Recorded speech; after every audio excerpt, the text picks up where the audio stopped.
Volto aos meus 4 anos. E, de repente, os cegos aparecem.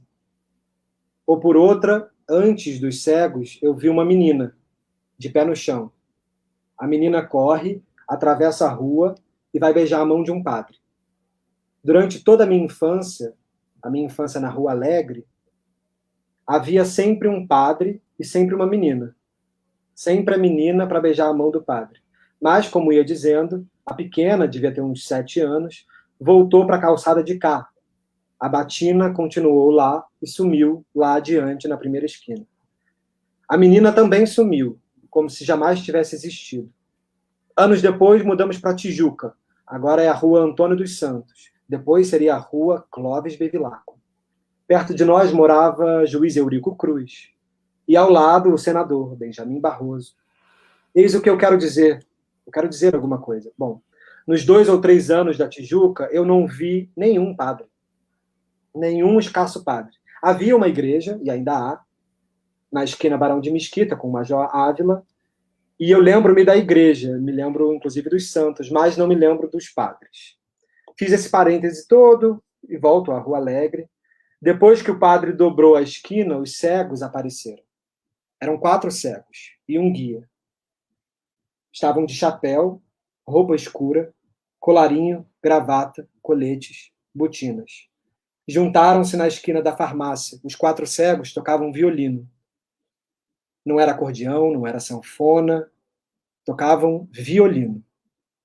Saí da janela e fiz a volta e fui ver de perto os ceguinhos. Eram portugueses. E o curioso é que, por muitos anos, eu só conheci cegos portugueses. Brasileiro, nenhum. Fiquei ali, na esquina, em adoração, e os cegos, todos de chapéu, tocaram por uns 20 minutos. Eu me lembro bem. Um deles tinha atravessado o colete de um bolso a outro bolso uma corrente de ouro. No fim, o guia passou o pires e cada um que passava pingou o seu níquel no chapéu. E então, voltei correndo para casa. Não falei com ninguém, me meti na cama. A minha vontade era de morrer. Eu fechei os olhos, entrelacei as mãos, juntei os pés. Eu queria morrer. Morrer. Minha mãe entrou no quarto, passou a mão pela minha testa. O que foi que você comeu, meu filho? Comecei a chorar, perdido, perdido. E de repente uma certeza se cravou em mim. Eu ia ficar cego. Deus queria que eu ficasse cego. Era a vontade de Deus. Mas falei em 4 anos? Não, me engano. Eu tinha 6 anos, não 4. Eu nasci em 1912, isso aconteceu em 1918, na Espanhola e antes da Espanhola. Eu tenho certeza, 6 anos. Nunca mais me esqueci dos cegos, e eu posso então repetir sem medo da ênfase. Nunca mais me esqueci dos cegos. Mas por que, meu Deus? Por que eu pensava neles dia e noite? Pode parecer fantasia de menino triste. Mas e se eu disser que já adulto, homem feito, a obsessão continuava perfeita, intacta? Obsessões. Sempre as tive. Mas essa nunca me abandonou. Aos 30, aos 35, aos 40, sempre sonhei com cegos. E os via escorrendo do alto da treva. Quando a minha família já ia sair da aldeia campista para Tijuca, aconteceu o seguinte. Um menino que brincava muito comigo quando criança apanhou uma vez um canário e picou com um alfinete os olhos do canarinho. Eu me senti, aquele canário de olhos furados. E me imaginei cego, em casa, vagando por entre mesas e cadeiras.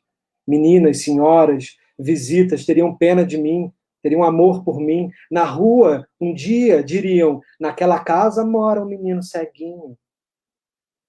Mas quando nos mudamos para Tijuca, eu já não estava mais tão certo que era eu mesmo cego. Podia ser outra pessoa da minha família um cego. Podia ser minha mãe. Podia ser um dos meus irmãos, talvez Roberto. Milton, não. Não, nem Mário. Mário, não. Sempre imaginei que meu pai, jornalista de fúrias tremendas, morresse um dia assassinado. Já a minha mãe, eu tinha certeza, um dia talvez teria um problema de visão. Mas fosse eu, fosse minha mãe, fosse meu irmão, alguém ficaria cego. Alguém. Eis a verdade. Ano após ano eu me convencia de que os cegos do violino, os 4 cegos do violino, que tocavam baixinho na minha janela, pertinho da minha janela, tocavam para mim. Não para os outros, para ninguém. Tocavam para um menino de 6 anos, como um augúrio. Até os 10 anos, 12, eu não tive medo da treva. Houve um momento até em que eu teria uma certa vaidade em ser o único menino cego da rua, mas o tempo foi passando e o pavor veio vindo com a idade. Adulto, eu não fazia mistério. Dizia, se eu ficar cego, meto uma bala na cabeça. Não digo uma bala na cabeça, daria um tiro no peito, como Getúlio. Ah, o Getúlio estourou o coração, mas preservou sabiamente a cara para a história, para a lenda. Nada, nem medalha, nem estátua, nem cédula, nada, nem selo substitui o rosto do morto. Nada substitui. Muitos anos depois, eu conheci Lúcia. Lembro-me que, numa das nossas conversas, eu falei assim, Lúcia, desde criança eu tenho medo de ficar cego, mas se isso acontecesse, eu fiz a pausa e completei. Eu meteria uma bala na cabeça. Isso era e não era uma agressão sentimental, uma espécie de terrorismo. Afinal, o amoroso é sempre sincero, até quando mente. No fundo, no fundo, no fundo, as minhas palavras queriam dizer outra coisa, ou seja, eu queria dizer, mesmo cego, eu viveria se você me amasse. Por outro lado, eu sei que não é normal uma fixação numa fantasia assim infantil, mas eu não tenho medo de confessar a minha morbidez. Eu não tenho medo de confessar a minha morbidez. A minha morbidez não me envergonha. Eu compreendo a minha morbidez e eu a recebo como uma graça de Deus. Mas essas notas não estariam completas se eu não acrescentasse finalmente uma explicação. Eu quero dizer que o medo de uma cegueira utópica, apenas sonhada, me tornou humanamente uma pessoa melhor. Ou se não me tornou melhor, me deu uma vontade obsessiva de ser ao menos bom. Mas, como eu ia dizendo, continuou, né, o meu romance com Lúcia. Pouco a pouco eu fui dizendo coisas para mim. Todo amor é eterno. Se acaba, não é amor. E dizia, quem nunca desejou morrer com o ser amado, esse não amou. Não sabe o que é amar. As nossas conversas eram tristes, porque o amor nada tem a ver com a alegria, nada tem a ver, nem com a felicidade. Nossas conversas eram tristes, nos amávamos. Quando nos casamos, eu lhe disse, nem a morte é a separação, Lúcia. Ela concordou, nada é a separação. Então depois veio a gravidez.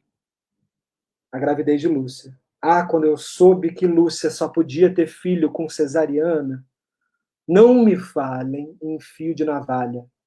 Fio da navalha, isso é um título de romance, de filme. 1000 vezes mais frio, diáfano, macio e ímpio é o fio do bisturi da cesariana. O marido, cuja mulher só pode ter filho de cesariana, terá que amá-la até a última lágrima. Lúcia me disse, se for menina, o nome dela vai ser Daniela. Achei um nome doce, triste. Eu gosto dos nomes tristes. Nome de personagem de Emily Brontë. Uma noite, Lúcia foi internada às pressas na Casa de Saúde São José. Parto prematuro. Minha mulher chega com o Dr. Cruz e Lima, Dona Lidinha, Dr. Marcelo Garcia e Dr. Silva, já estavam lá. Foi uma correria de médicos, de enfermeiras, muitas irmãs. Dr. Valdir Tostes ia fazer o parto. Naquela noite, pensei muito no Starets Zósimo. Sim, na bondade absurda, senil e terrível do personagem Zósimo dostoiévskiano. Há um momento em que todos nós somos Starets Zósimo. O Dr. Marcelo Garcia era o Starets Zósimo. E o Dr. Silva Borges, e o Dr. Valdir Tostes, e o Dr. Cruz Lima também. Todos eram, naquele momento, o Starets Zósimo. Tudo aconteceu numa progressão implacável. Daniela nasceu e ela não queria respirar. Dr. Marcelo Garcia fazia tudo para salvar aquele soprinho de vida. De manhã, quase a perdemos.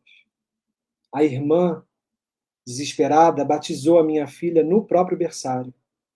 Dr. Cruz Lima, o Dr. Marcelo da Silva Borges, lutaram corpo a corpo ali com a morte. Mudaram todo o sangue da garotinha. E ela sobreviveu. Lúcia quis ver a filha no dia seguinte e veio numa cadeira de rodas, veio empurrada por Dona Lidinha, voltou chorando, dilacerada. Também fui espiar a Daniela pelo vidro do berçário.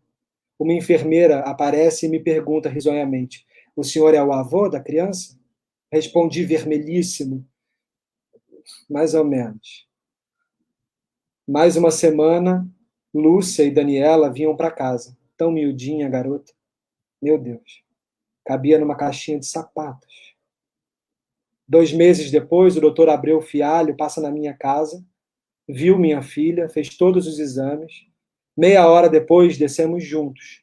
Ele estava de carro e eu ia para a TV Rio. Ele se ofereceu para me levar ao posto 6. No caminho, ele foi muito delicado, teve muito tato. Sua compaixão era quase imperceptível. Mas me disse tudo. Minha filha era cega.